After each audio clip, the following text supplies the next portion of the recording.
Está frio no norte.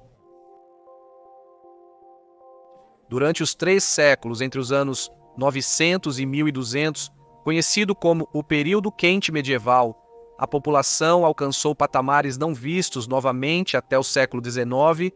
Hoje, algumas áreas da França ainda são menos povoadas do que eram no início dos anos 1300. Naquela época, o clima era menos severo, com invernos bem mais amenos.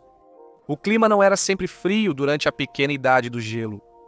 O resfriamento e o aquecimento relacionados ao clima causam eventos climáticos extremos, como granizo, neve, inundações anormais, chuvas excessivas no verão e invernos mais frios que a média. Sim, a temperatura caiu na pequena idade do gelo, mas os extremos climáticos é que causaram problemas. As mudanças climáticas desencadeadas pelo derretimento do gelo marinho do Ártico para o Atlântico trouxeram muito sofrimento. Na Islândia, a cultura de grãos estava falhando. Também não estava indo bem nos países escandinavos. O clima mais frio implicava em uma temporada de crescimento reduzida, uma perspectiva assustadora. E não era apenas o norte que lutava. Uma crônica italiana abordou o frio incapacitante de 1215 a 1216. Ele disse, cito, "Estava tão frio que pão, maçãs, peras e todos os tipos de alimentos congelaram e não puderam ser comidos até que fossem aquecidos e descongelados em uma fogueira. A neve estava profunda naquele inverno e o frio congelante durou por 2 meses. As pessoas já estavam lutando para se alimentar adequadamente e havia escassez de alimentos. Na Europa, a população cresceu bastante durante a Alta Idade Média, atingindo seu auge no começo do século XIV. Os métodos agrícolas medievais não supriam a demanda para alimentar a população crescente. O transporte de excedentes de grãos era feito principalmente por vias fluviais, e quando estas congelavam, causavam fome aos habitantes das cidades e vilas do interior, especialmente quando as próprias fazendas não produziam alimentos suficientes ou as colheitas falhavam. Aqueles que não conseguiam obter alimento suficiente ficavam vulneráveis à fome e doenças, e a disenteria atingia os mais frágeis. Havia relatos chocantes de pais comendo seus próprios filhos. Na Polônia, os desesperados chegavam a retirar e comer os corpos de pessoas executadas e deixadas para morrer na forca. A fome. Entre 1315 e 1317, a Grande Fome atingiu o norte da Europa, desde a Polônia, no leste, até os Alpes, no sul. O clima foi especialmente ruim na primavera de 1315. As chuvas intensas e o frio persistiram até o verão. O grão não amadureceu, resultando em falhas generalizadas nas colheitas. As colheitas salvas foram armazenadas em urnas e potes dentro de casa para mantê-las secas. A palha e o feno não foram curados, então não havia forragem para o gado. O solo, extremamente pesado e úmido pela chuva incessante, era impossível de arar. Para agravar, a doença do gado atingiu, reduzindo o número de ovelhas e gado em até 80%. As pessoas recorreram a comer gramas selvagens, raízes, nozes e casca de árvore. Crime e doença dispararam, assim como relatos de infanticídio e canibalismo. A fome até afetou o rei da Inglaterra. Em agosto de 1315, Eduardo II parou em St. Albans com sua comitiva, descobrindo que não havia pão para comer. Os arquivos de Bristol relataram que na cidade havia, cito, uma grande fome de escassez, com tanta mortalidade que os vivos mal podiam enterrar os mortos. Carne de cavalo e carne de cachorro eram consideradas boas carnes, e alguns comiam seus próprios filhos. Os ladrões que estavam presos arrancavam e despedaçavam aqueles que eram recém-colocados na prisão, e os devoravam meio vivos. Os ladrões que estavam presos arrancavam e despedaçavam aqueles que eram recém-colocados na prisão, e os devoravam meio vivos. Como sempre, os membros mais pobres da sociedade sofreram mais. Eles não tinham reservas de comida, nada para se sustentar. Os animais restantes foram abatidos, as pessoas comeram as sementes que não podiam plantar, e os idosos se ofereceram para passar fome para salvar os mais jovens. O abandono de crianças pelos pais é considerado a origem do conto João e Maria, dos irmãos Grimm. Corpos mortos foram desenterrados de sepulturas recém-construídas e usados para a alimentação. O tempo úmido continuou até 1317. e a fome atingiu seu pico. Porém, com a chegada do verão, o tempo começou a se estabilizar. No entanto, neste momento, as doenças pulmonares já haviam se instalado em uma população enfraquecida e a tuberculose, bronquite e pneumonia se espalharam. Apenas em 1325, o fornecimento de alimentos alcançou níveis relativamente normais e a população voltou a crescer. As taxas de mortalidade pela grande fome variaram de lugar para lugar, mas no norte da França, cerca de 10% das pessoas morreram. No sul da Inglaterra, essa estatística subiu para cerca de 15%. A Igreja Católica atribuía desastres naturais aos pecados das pessoas. Contudo, nenhum arrependimento ou oração conseguiu deter a chuva. Isso começou a minar a autoridade da Igreja. Os governos também foram criticados por sua inaptidão no manejo da fome, e a onda de crimes nas décadas seguintes agravou a situação. Crimes violentos, como estupro e assassinato, aumentaram drasticamente. A cavalaria parecia estar morta, e muitos ingleses culpavam a imoralidade do rei Eduardo II pelos problemas. Isso contribuiu para a sua espetacular queda em 1327. Aqui vem a chuva novamente. Um enorme ciclone extratropical atingiu o noroeste da Europa em janeiro de 1362. Na Inglaterra foi chamado de Grande Vento. Os dinamarqueses o nomearam de Grande Afogamento de Homens, e 36 mil pessoas morreram ao longo da costa dos Países Baixos.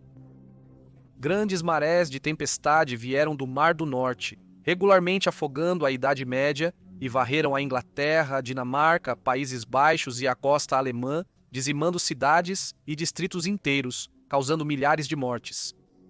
Durante essas tempestades, o nível da água pode subir para mais de 5 metros acima do nível normal da maré. Em novembro de 1099, a crônica anglo-saxônica afirma que em Londres, citação, no Festival de São Martinho, a inundação do mar subiu a tal altura, e fez isso como ninguém se lembrava que já havia feito antes. 1212 foi um ano particularmente ruim, quando houve até 60 mil mortes nos Países Baixos. Em 19 de novembro de 1404, durante a primeira inundação de Santa Elizabeth, houve uma grande perda de terra na Bélgica e nos Países Baixos. Na segunda inundação de Santa Elizabeth, 17 anos após a primeira, fortes chuvas e maré de tempestade, somadas às águas altas do rio, resultaram em até 100 mil mortes. Aconchegante?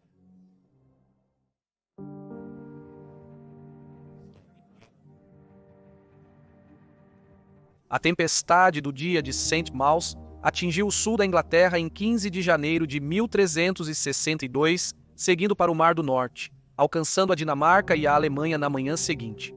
O evento foi registrado por um escritor anônimo, provavelmente um monge da Catedral de Canterbury, Inglaterra. Ele escreveu sobre a citação: casas e edifícios tendo seus telhados arrancados pela força dos ventos. Árvores arruinadas da floresta foram arrancadas da terra pelas raízes. Ninguém sabia onde ele poderia se esconder com segurança. O escritor desconhecido culpou a tempestade por um torneio que estava para acontecer alguns dias depois. Ele se referiu aos participantes como precursores de futuros males, pois o consenso era que os torneios eram pecaminosos por tirarem os homens das cruzadas. O Eulogium Historiarum, uma história mundial até 1366, também afirma que a tempestade no dia de Santa Maude foi considerada por alguns um castigo divino. Deixe nevar. Na Europa, o inverno de 1363 a 64 foi particularmente rigoroso.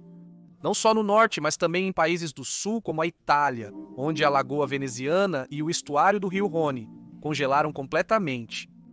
A neve caiu sobre a cidade de Fosses, na Bélgica, e permaneceu por 100 dias. Sem termômetros, que só surgiram no século XVII, os escritores descreviam a severidade dos invernos, relatando o frio intenso, as fortes nevascas, as geadas persistentes e os danos causados ao gado, às colheitas e à sociedade pelo clima extremo. Um poema inglês escrito no século XIV enfatizou que o inverno de 1317 a 18 foi 1000 vezes mais frio do que qualquer inverno anterior. No meio dos 1430, no nordeste da França, um escriba chamado Philippe de Vigneal escreveu que, citação, por pelo menos 300 anos não houve invernos mais frios. Uma crônica alemã, Néa de Boucher, descreveu esse inverno como o mais frio desde o nascimento de Jesus Cristo. O rio Moldova congelou por 5 meses entre novembro de 1317 e março do ano seguinte. Lá, os escritores relataram que as pessoas podiam caminhar diariamente sobre ele, como se estivessem passando por terra seca.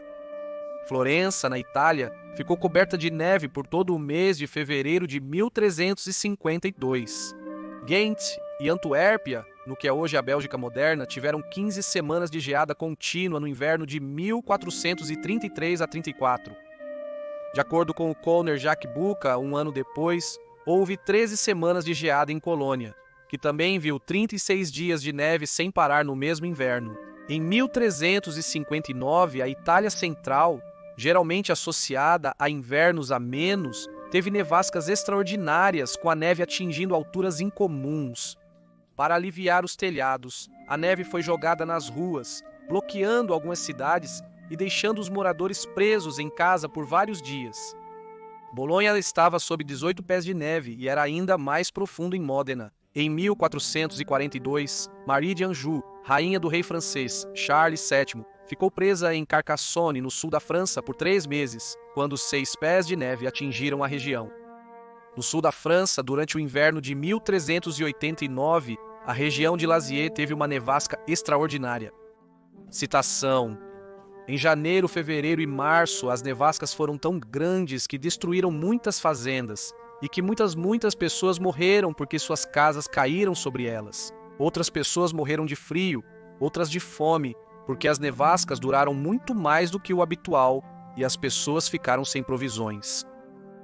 E existem pessoas do campo cujas memórias remontam a 80 anos que dizem que nunca viram nevascas tão grandes.